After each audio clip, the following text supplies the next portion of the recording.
Yo, yo, yo! Welcome back to the MMA Short Show. As always, your boy, Steven Moustaris. And guys, I know I speak about it all the time. I can't get enough of how great it is to be watching MMA and even boxing and combat sports and everything just at an all-time high. It just seems every single year it continues to grow and grow and grow.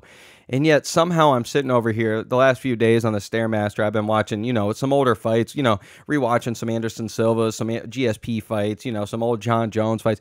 I've been watching, going back a little bit, just a little bit, 10, 12 years ago, watching a few of them. And I'm just sitting there just, man, makes me sad watching how great these guys were. And, just the amount of times they were defending their titles. And it felt like it was true MMA then. There was no ranking. You never saw the ranking next to the names. You're sitting there just watching these guys fight whoever's next in line. And then, of course, every time that I seem to look now or listen to a new fighter interview, especially these champions or at least the top prospects that are hoping to become champions, they're always like, oh, I want to win the belt. And then, maybe one or two fights, I want to go up and defend, I want to go and try to be a double champ. I want to go up and try to be a triple champ. I want to go and fight Conor McGregor. You hear it all the time with everybody. I mean, you guys can look at it now. Pantoja's always been calling out O'Malley. O'Malley's always been calling out Aaliyah. Aaliyah's always been calling out anybody at 155. Clearly, he wants the Conor fight, but he's made jabs at Islam. It's been a thing. Islam's always making things about Leon. Leon's always making things about he wants to fight Conor, and that's somebody at 155 who was a champion, and if he had the chance to move up to 185, he's doing it. I mean, you look at Alex Pereira and everything he just did, got the fast rise because of Izzy's dominance that he had there. And, I mean, even Izzy, you can add that too, but both of them, win the 185, and then they go straight up to 205, and Izzy fell short, but look at Alex Pereira now. This man going up and just doing it all, and he's even talking about becoming a triple champion. He's trying to go up to heavyweight. And then you had John Jones move up. You had DC move up. It's always something, man. It is always something nowadays, and I just miss the title defenses. And I truly think, aside from Conor McGregor and everybody trying to copy his blueprint and everything, and everybody that's just pushing the new legacy forward about, oh, you need to become double champ. Other than that, I truly think the whole reason is because of the rankings. I really think the rankings ruined everything. You don't see champions now. They're not going to sit there and fight a 6th-ranked guy, 7th-ranked guy if they make it through the first 5. That's what makes it great when you do see these new guys like Kamaru Usman, Volk, Holloway, Aldo were doing it forever. You have Amanda Nunes, Valentina, Izzy doing it forever. When you do see these new people or like the newer fighters coming up and truly doing the dang thing and putting themselves in there, it's beautiful to see. You're watching it, man. Like, do you think GSP wanted to fight Jake Shields, or do you think that good old Anderson Silva wanted to fight Patrick Cote? Like, no, these guys don't. Do you think they're gonna, if they were ranked number 10, number 7 in the division at the time, do you think they're gonna fight them? No, but there was no rankings then. It was whoever was put in front of you. We're doing this thing. And guess what? That's why they're considered GOATs. That's why they're considered loved by everybody out there. So that's what makes me upset when I see these great, talented fighters like Aaliyah Tapira, who, yeah, you just beat Volkanovski. You just beat one of the GOATs of the division, one of the GOATs of MMA in general. I know I hate using the GOAT thing, but he is one of the best of all time. Regardless of how you look at it, he's one of them. He's going to be in the short list for sure. The amount of title defenses, the dominance this man did, the performances he put on.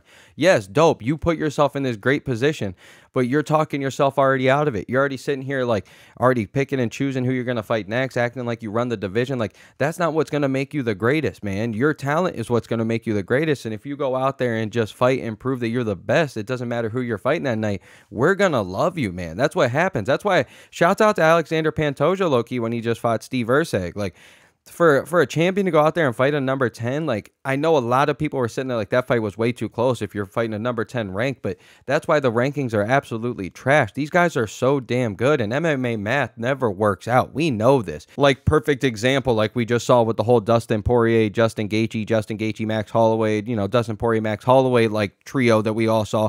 Dustin Poirier's beat Max Holloway twice. Dustin Poirier and, has beat Justin Gaethje, but when Justin Gaethje beat him, everybody's like, oh, Justin Gaethje's for sure going to beat Max Holloway. But Max Holloway, although he lost to somebody that Justin Gaethje just beat, look what Max Holloway did to him. Like, it's just MMA math. It never works out like that. Matchups are what make everything happen. So this is why I do get upset when I see Adrigas Duplessis out here and thinking that he runs it. Or you even see our prospects, man. You even see these guys like the Ian Garys out there and, the Bo Nickel and all these guys coming up that, maybe you're starting, Hamzat, maybe you're starting to pick and choose the way that they fight. And, oh, I want to protect my legacy. I want to do all these things. Like, you're not necessarily becoming a champion, so it's going to make you a fan favorite. Look at the Donald Cerrone's out there. I mean, Volkanovski can be thrown in there because he's anywhere, anytime. Max Holloway, anywhere, anytime. Nate Diaz, that's why he's one of the favorites. He's anywhere, anytime. Dustin Poirier, anywhere, anytime. You know, Michael Bisping over time. Because of these things, because they're down, they don't care who, what. It doesn't matter who it is, man. What ranking, what anything. Like, this is what gets it done, and I just want to see this more, and I really think rankings ruined it all, and clearly, we can all blame Conor McGregor, but I'm really thinking if it wasn't for rankings, we'd see way more title defenses, and then when we do see the John Joneses, when we do see the Mighty Mouses, when we do see the Izzies, when we do see the Usmans, when we do see these dominating fighters like Amanda Nunes and, you know, Valentinas and, you know, Volkanovski and Max Holloway and Aldo and the long title defenses, that's why they deserve to get a double champion status. That's why they deserve to go up and try to, you know, maybe get it done. You got to earn that thing, man. This isn't like it is. But also, at the end of the day, to end this video, this does make me mad that we never saw the Anderson Silva GSP. Now we get all these big super fights, and nobody even thinks a super fight, but we're getting the mix and match and all these things, and we ain't getting Anderson Silva GSP. Come on, man. You still got me mad. I could make a whole video over that, but as always, your boy, Steven Moustaris, and you guys let me know what you think. Do you guys like not seeing the title defenses anymore? Do you guys like seeing, you know, more of the double champion status and people trying to test their greatness? Like, I don't know. I'm just torn, man, because I really miss old school MMA where it's just, I don't care what your ranking is. There's no such thing as ranking. You're a badass fighter. You're a great fighter. Get your ass in here, man. I'm about to kick your ass. Like, that's what I miss, man. And that's what are the odds that in the past it's the Mighty Mouses, the GSPs, Anderson Silvas, everybody that we've named already. Those guys were the ones with the most title defenses and fighting whoever it may be. So, and Habib, all these guys, you can name them. So, as always, your boy, Steven Moustaris. And let's go, baby.